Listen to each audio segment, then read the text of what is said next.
நண்பர்கள் அனைவருக்கும் வணக்கம். வாங்க கனவு தேசத்தில் பயணிக்கலாம். கனவு தேசத்தில் உங்களுடன் பயணிக்கும் நான் ராஜ்குமார்.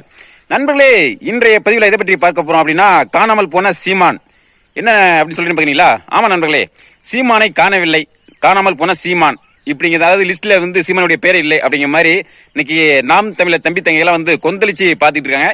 அப்படி என்ன அப்படி விடையங்கிறத தான் இந்த காணொலியில பார்க்க போறோம். இதற்கு மாற்று என்ன, இதற்கு தீர்வு என்ன அப்படிங்கறது இதுல பார்க்க போறோம். வாங்க காணொலிக்குள்ள போலாம். நண்பர்களே, அதுக்கு முன்னால எனது விவசாய பணி என்ன அப்படிங்கறத நான் சொல்லவே தேவையில்லை, நீங்க பார்க்கும்போதே தெரியும். ஆமா நண்பர்களே, நேற்று வந்து ஒரு வய நஞ்ச ஓட்டியாச்சு. இப்ப விடியற்காலை 2 மணி போல அடுத்து 2வது வயலையும் ஓட்டியாச்சு. இப்ப 8 மணிக்கு மேல மும்மணி மின்சாரம் வரும், கரண்ட் வரும். வந்ததுக்கு அப்புறம் அந்த 200 வயல அந்த 3வது வயலையும் அதையும் ஓட்டணும். ஓட்டி பார்த்தீங்கன்னா இப்ப நேற்று ஓட்டின வயல வந்து நீங்க மட்டம் கட்டணும். திரும்பி இன்னைக்கு ஓட்டுற அந்த 2 வயலையும் நாளைக்கு மட்டம் கட்டணும்.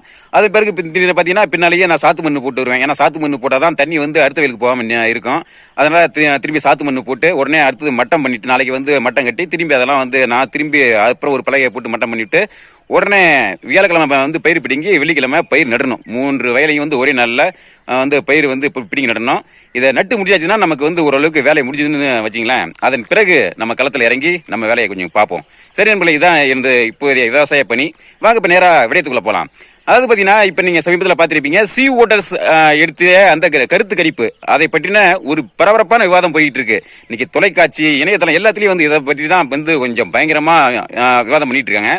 அப்ப விஜய் வந்து இப்ப விஜய் வந்து சமயத்தில் பேசியிருந்தாரு பாத்தீங்களா, இனிமே 2026 தேர்தல்கள் எப்படி இருக்க போகுது அப்படின்னா டிவிகே டிஎம்கே அப்படி மாதிரி பேசியிருந்தார். இப்படி விஜய் அவர்கள் பேசியதை ஒட்டி இப்ப இந்த சி ஓட்டர்ஸ் அவர்கள் நடத்திய அந்த கருத்து கணிப்பினுடைய முடிவு எப்படி இருக்குது அப்படின்னு பாத்தீங்கன்னா, திமுக ஸ்டாலினுக்கு 27% வாக்கம். அடுத்தது நம்ம டிவிகே விஜய் அவர்களுக்கு 18% வாக்கம். நம்ம இந்த எடப்பாடி அவர்களுக்கு 10% வாக்கம். நம்ம பிஜேபி அண்ணாமலைக்கு 9% வாக்குல வாங்கியிருக்காங்க. இதுல சீமான் எங்கன்னு கேறீங்களா? சீமான் எதுக்கு போடணும்? சீமான் என்ன பண்ணாரு? சீமான் மக்களுக்கு என்ன செஞ்சாரு? அவர் யாரு? முதல்ல யாரு இந்த சீமான்? ஹூ இஸ் சீமான்? அவர் எதுக்கு இந்த லிஸ்ட்ல வந்து நம்ம பேரை வைக்கணும்? அதாவது எங்களுக்கு தேவை வந்து கார்பரேட் முதலாளிகள். நாங்க வந்து கார்பரேட் முதலாளிகள் வந்தாதான் எங்களுக்கு வந்து ஒரு ஆதாயம் கிடைக்கும். இந்த சீமான் இருக்காரு பாத்தீங்களா, அவர் வந்து என்ன பண்றாரு அப்படின்னா, அவர் முதலாளித்துவத்தை பத்தி பேச மாட்டாரு. முதலாளித்துவத்துக்கு ஆதரவு கிடையாது.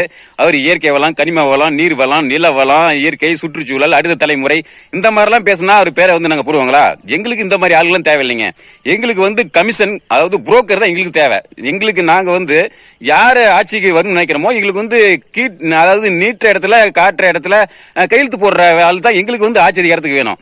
சீமான்லாம் வந்து அதை செய்ய மாட்டாருங்க. எங்களுக்கு வந்து இப்ப விஜய் வந்திருக்காரு. விஜய் வந்து அவரும் இப்ப பிரசாந்த் கிஷோர் வச்சு பிரசாந்த் கிஷோருக்கு பல கோடிகளை கொடுத்து அவர் வேலை வைக்கிறாரு.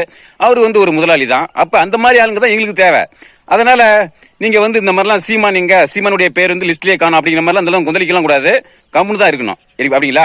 என்ன நண்பர்களே, இப்படிதான் இவருடைய இந்த போக்கு அப்படிங்கிறது போயிட்டு இருக்குது.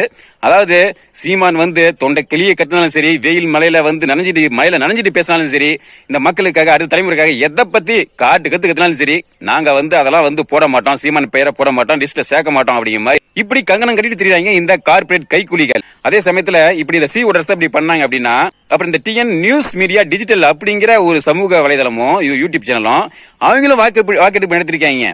அதுலயும் வந்து அண்ணன் சீமானவருடைய பெயரை வந்து காணும். மற்றபடி பழையபடி இந்த திமுக, அதிமுக, பிஜேபி, தாவேகா இந்த மாதிரி தான் அந்த 4 பேருக்கு தான் இடம் கொடுத்திருக்காங்க.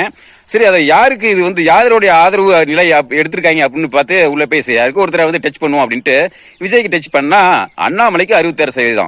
ஓ, நீ அண்ணாமலைக்கு சொம்பு தூக்கியா, நீ அண்ணாமலையோட அண்டாவா அப்படின்னு நான் நினைச்சுக்கிட்டேன். திரும்பி நான் அதை வாபஸ் வாங்கிட்டேன், அதை திரும்ப பெற்றுட்டேன். அப்படிங்கும் போது அது யாருக்கு ஆதரவுன்னு தெரிஞ்சுக்க பண்ணேன். அப்ப பாத்தீங்கன்னா ஒட்டுமொத்தமாவே நாம் தமிழச்சிக்கும் சீமானுக்கும் எதிராக தான் எல்லாமே இருக்காங்க. எப்படியாவது நாம் தமிழச்சியும் சீமானையும் முடக்கணும், ஒழிக்கணும் அப்படிங்கிற மாதிரி ரொம்ப தீவிரமா வேலை செஞ்சுட்டு இருக்காங்க. அதற்கான நம்ம பார்த்து அசரக்கூடாது.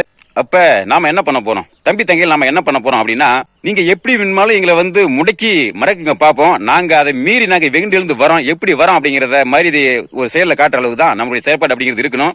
நிச்சயம் இதற்கு ஒரு மாற்று வழி என்ன அப்படின்னா, இன்னைக்கு ஒரு கடைகோடி கிராமத்தில் இருக்கக்கூடிய மக்களுக்கு நமது கட்சியுடைய கொள்கைகளையும் சீமானை கொண்டு போய் சேர்க்கணும் அப்படின்னா அதற்கு இருக்கக்கூடிய ஒரே வழி சமூக ஊடகம். அதுல முக்கியமா இருக்கிறது நான் ஏற்கனவே சொன்ன மாதிரி வாட்ஸ்அப் தான். அந்த வாட்ஸ்அப் திட்டத்தை பற்றி இந்த வேலைகள்லாம் விவசாய பணிகள் எல்லாம் முடிஞ்சதுக்கு அப்புறம் நான் விரிவாகவே நான் உங்கள்கிட்ட பகிர்ந்துக்கிறேன். அது எப்படி வாட்ஸ்அப் மூலமா நமது கட்சியினுடைய கொள்கைகளையும் சீமானையும் கொண்டு போய் சேர்க்கணும் அப்படிங்கிற பற்றி நான் வந்து தெளிவா அதை பத்தி பேசுறேன். நிச்சயம் வந்து அதை நமது கட்சியுடைய ஒவ்வொரு உறவுகளும் ஒரு வெறி கொண்டு வேங்கையாக நம்ம வந்து இதை களத்தில் இறங்கி செயல்படணும். 2026 நாம் தமிழ் கட்சியை வந்து மிகப்பெரிய அளவில் நம்ம கொண்டு போய் சேர்க்கணும். சரி நம்மளே சுத்தி இப்ப சாத்து மட்டும் தான் போட்டுட்டு இருக்கேன், பணிகள் போயிட்டு இருக்கு. இன்னும் ஒரு 4 நாள்ல இந்த விவசாய பணி முடிஞ்ச உடனே நம்ம தீவிரமா களத்தில் இறங்கி வேலை செய்வோம். அதை வந்து நான் உங்ககிட்ட பகிர்ந்துக்கிறேன். சரிங்க நம்மளே மீண்டும் அடுத்த ஒரு பதிவு சந்திப்போம். நன்றி, வணக்கம்.